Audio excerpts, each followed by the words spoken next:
السلام علیکم ورحمۃ اللہ وبرکاتہ۔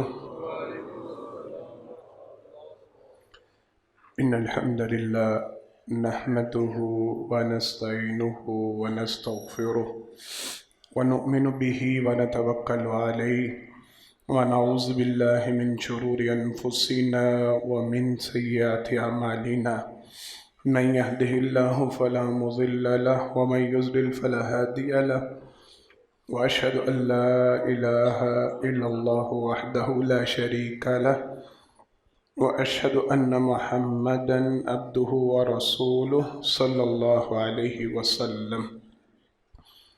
أما بعد فإن خير الحديث كتاب الله وخير الهدي هدي محمد صلى الله عليه وسلم وشر الأمور محدثاتها وكل محدثة بدعة وكل بدعة ضلالة وكل ضلالة في النار. أعوذ بالله السميع العليم من الشيطان الرجيم من حمده ونفخه ونفثه. بسم الله الرحمن الرحيم. وما أمروا إلا ليعبدوا الله مخلصين له الدين حنفاء ويقيموا الصلاة ويؤتوا الزكاة ذلك دين القيمة. ہر قسم کی تعریفات حمد و ثنا اللہ رب العالمین کے واسطے خاص ہیں۔ انگن لا تعداد بے شمار درود و سلام ہوں امام الانبیاء حبیب کبریا جناب محمد مصطفیٰ صلی اللہ علیہ وسلم کی ذات گرامی پر۔ حضرات محترم، اپنے خطبہ کا آغاز کرنے سے پہلے ان افراد کے لیے خاص جو اذان سے پہلے مسجد میں آ جاتے ہیں انہیں ایک بڑا قیمتی تحفہ دینا چاہ رہا ہوں۔ یہ باقی لوگوں کے لیے نہیں، جو آتے ہی نہیں، جو پہنچتے نہیں، وہ نہ اس ثواب کو پا سکتے ہیں اور نہ اس فضیلت کو حاصل کر سکتے ہیں، ان کا اس سے لینا دینا نہیں۔ بڑی توجہ کے ساتھ چودھری صاحب متوجہ ہو جائیں میری طرف، بڑی توجہ کے ساتھ یہ بات سنیں، یہ عام لوگوں کے لیے بات نہیں ہے۔ جناب محمد مصطفیٰ صلی اللہ علیہ وسلم کی حدیث مبارکہ میں واضح الفاظ ہیں۔ آپ صلی اللہ علیہ وسلم نے فرمایا لا يرد الدعاء بین الاذان و بین الاقامہ، ایک حدیث، اور دوسری حدیث مبارکہ نبی کریم صلی اللہ علیہ وسلم سے جو ملتی ہے۔ آپ صلی اللہ علیہ وسلم نے فرمایا جب کوئی بندہ نماز کی ادائیگی کے لیے مسجد میں آ کے بیٹھ جاتا ہے، وہ جتنا ٹائم نماز کے انتظار میں بیٹھا رہتا ہے اللہ کی طرف سے فرشتے مقرر ہوتے ہیں جو اس کے سرہانے پہ آ کے کھڑے ہو جاتے ہیں، اس کے سر پہ کھڑے ہو جاتے ہیں۔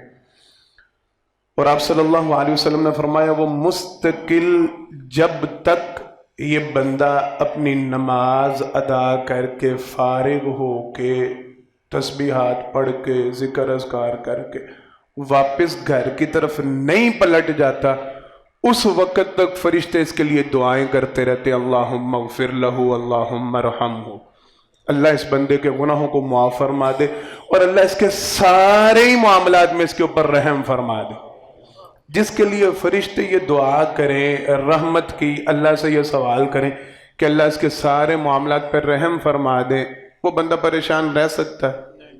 کسی مصیبت تکلیف کا شکار ہے؟ بالکل نہیں۔ ہمارے کرنے کا کام کیا ہے؟ سرور کائنات صلی اللہ علیہ وسلم نے فرمایا یہ وہ قیمتی ترین وقت ہوتا ہے، اس وقت بندہ اللہ سے جو دعا کرے وہ دعا اللہ رب العالمین قبول فرماتے ہیں، وہ دعا رد نہیں ہوتی۔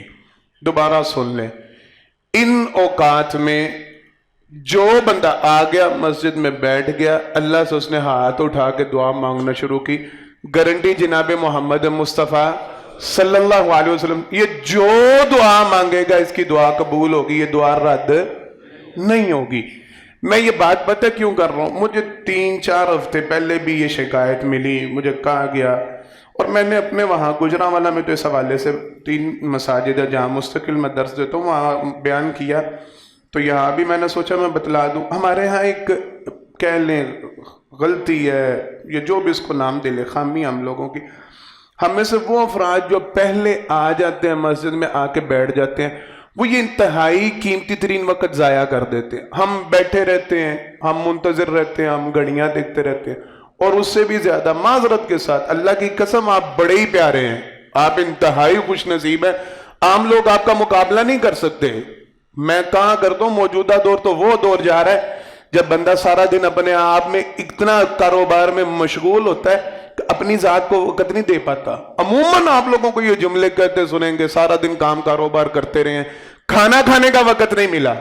ہوتا ہے نا ایسا؟ لوگ شکوہ کرتے ہیں جس اولاد کے لیے کما رہے ہوتے ہیں، جس بیوی بچوں کے لیے سارا دن دوڑ دھوپ کر رہے ہوتے ہیں، اور بعد ایسا کہہ رہے ہوتے ہیں یار بچوں کی تربیت کے لیے ٹائم ہی نہیں ملا، کیا کریں، توجہ نہیں دے پائے، سارا دن مصروفیت ہی ایسی رہی، بیگم کے لیے ٹائم نہیں، سگے ماں باپ کے لیے لوگوں کے پاس ٹائم نہیں نکلتا. عرصہ بیت جاتا ہے، سلام دعا نہیں ہوتی، ملاقات نہیں ہوتی، بیٹھ کے بات چیت نہیں ہوتی. کیوں؟ ٹائم نہیں. تو اللہ کی قسم آپ تو بڑے خوش نصیب ہیں جو سب کچھ چھوڑ چھاڑ کر رب کے لیے وقت نکال کے آتے ہیں. اذان سے بڑے پیارے لوگ ہیں آپ. اس وقت کو ضائع نہیں کرنا، خاص توجہ کے ساتھ سن لیں. آ جائیں مسجد میں، پھر آپس میں گفتگو ترک کر چھوڑ کے تو سارا کچھ ہم یہاں پہ آ کے بیٹھے ہیں، سب کچھ چھوڑ چھاڑ کے، گھر کاروبار بیوی بچے چھوڑ کے مسجد میں آ کے بیٹھے، اور یہاں پہ آ کے آپس میں بات چیت شروع کر دیں، ایک دوسرے کے ساتھ ہنسی مذاق شروع کر دیں، یا ادھر ادھر دیکھ کے ٹائم ویسٹ نہیں کرنا لازم. اور یہ خاص وقت یاد رکھیں، یہ دعا کی قبولیت کے لمحات ہیں. معذرت کے ساتھ میں وضاحت کر دوں، میں نے بڑے علماء سے اس معاملے کو ڈسکس کیا. نماز سے پہلے ذکر اذکار نہیں ملتے. ذکر اذکار کا وقت کب ہے؟ نماز کے بعد. نماز سے پہلے کا وقت یہ دعا کے لیے مخصوص ہے، یہ قبولیت کا ٹائم ہے، اس ٹائم جو مانگے وہ ملتا ہے. تو اس ٹائم کو دعا کے لیے خاص کریں گے سارے عمل انشاءاللہ. آج کے بعد اب آپ جب آئیں گے انشاءاللہ ضرور آئیں، بڑا پیارا یہ معاملہ ہے. تو اس ٹائم کو ویسٹ نہیں کرنا، ضائع نہیں کرنا، باتیں نہیں کرنی. دعا کے لیے ہاتھ اٹھا دے، رب سے مانگیں گے تو وہ قیمتی لمحہ جو مانگیں گے اللہ آپ کو دیں گے. یہ موضوع سے پہلے ایک چھوٹی سی بات تھی جو وضاحت کرنی تھی، اور میں یہ چاہ رہا تھا میں آپ لوگوں کو سناؤں، بعد والے وہ نہ ہی سن پائیں، وہ آتے نہیں تو میں ان کو کیوں سناؤں. اللہ سب کو ہدایت دے. ہمارا موضوع چل رہا تھا حدیث جبرائیل کے حوالے سے. جناب محمد مصطفیٰ صلی اللہ علیہ وسلم تشریف فرما تھے، حضرت جبرائیل آئے تھے اور انہوں نے آ کے اسلام کے حوالے سے، دین کے حوالے سے سوال کی، اور آپ صلی اللہ علیہ وسلم نے ان سوالوں کے جواب دیے. ان میں پہلا سوال تھا کہ مجھے اسلام کے بارے میں بتلائیں. نبی کریم صلی اللہ علیہ وسلم نے ان کو جو بتلایا، 5 چیزیں بتلائیں. ان میں سے پہلی 2 چیزوں کی شہادت اللہ الہ الا اللہ وان محمد رسول اللہ صلی اللہ علیہ وسلم، اس کی ہم نے وضاحت کر دی. نماز کی گزشتہ جمعہ میں وضاحت کر دی. آج مختصر سے باقی 3 چیزوں کی انشاءاللہ وضاحت جتنا ٹائم ملا وہ کریں گے انشاءاللہ. سرور کائنات صلی اللہ علیہ وسلم نے تیسری چیز کی ان کو وضاحت دی تھی، وہ تو ہوتے زکوٰۃ. جو بندہ اسلام میں شامل ہونا چاہتا ہے، اپنے آپ کو مسلمان کہنا کہلوانا، اور اللہ کی بارگاہ میں یہ سمجھ لیں اچھی طرح، اپنی زبان سے کوئی بھی بندہ اپنی ذات کے حوالے سے کچھ بھی دعویٰ کرے، اس کے دعویٰ کی حیثیت نہیں ہوتی، وہ چاہے دنیاوی طور پہ ہو چاہے دینی طور پہ ہو. اصل معاملہ، اصل چیز، اصل بات وہ مانی جاتی ہے جس کی لوگ تصدیق کرے، یا جس کے لیے وہ عمل کیا جا رہا ہے وہ اس بات کی تصدیق کرے. اللہ کے لیے اگر آپ دین کو قبول کرتے ہیں، اسلام کو قبول کرتے ہیں، دین کو مانتے ہیں، تو گارنٹی وارنٹی پھر اللہ کی مانی جائے گی. ایسے ہی ہے، ایک بندہ لاکھ اپنے آپ کو مسلمان کہتا ہے لیکن اللہ اس کو مسلمان نہیں سمجھتے تو وہ مسلمان ہو سکتا ہے؟ بالکل نہیں. اسلام کے لیے لازمی ترین شرط، مسلمان ہونے کے لیے لازمی ترین شرط، سرور کائنات صلی اللہ علیہ وسلم نے فرمایا وَتُؤْتَ الزَّكَاةَ، زکوٰۃ ادا کرو گے تو مسلمان ہوگے. اگر زکوٰۃ ادا نہیں کرتے تمہارا اسلام قبول نہیں ہے. یہ معاملہ بڑی اچھی طرح سمجھنے والا ہے. پہلے 4 باتیں سمجھ لیں، زکوٰۃ ہوتی کیا ہے اور یہ کن چیزوں پہ ہے. جناب محمد مصطفیٰ صلی اللہ علیہ وسلم کی تعلیمات میں اس کا جو تذکرہ ملتا ہے، میں نے شاید آپ کو پہلے ایک دفعہ بتایا تھا، 27 جگہ پہ قرآن کریم میں زکوٰۃ کا حکم ملتا، مختلف الفاظ اور انداز کے ساتھ. اللہ رب العالمین نے قرآن کریم میں جہاں بھی زکوٰۃ کو بیان کیا، زیادہ تر جگہ ایسی ہیں جہاں پہ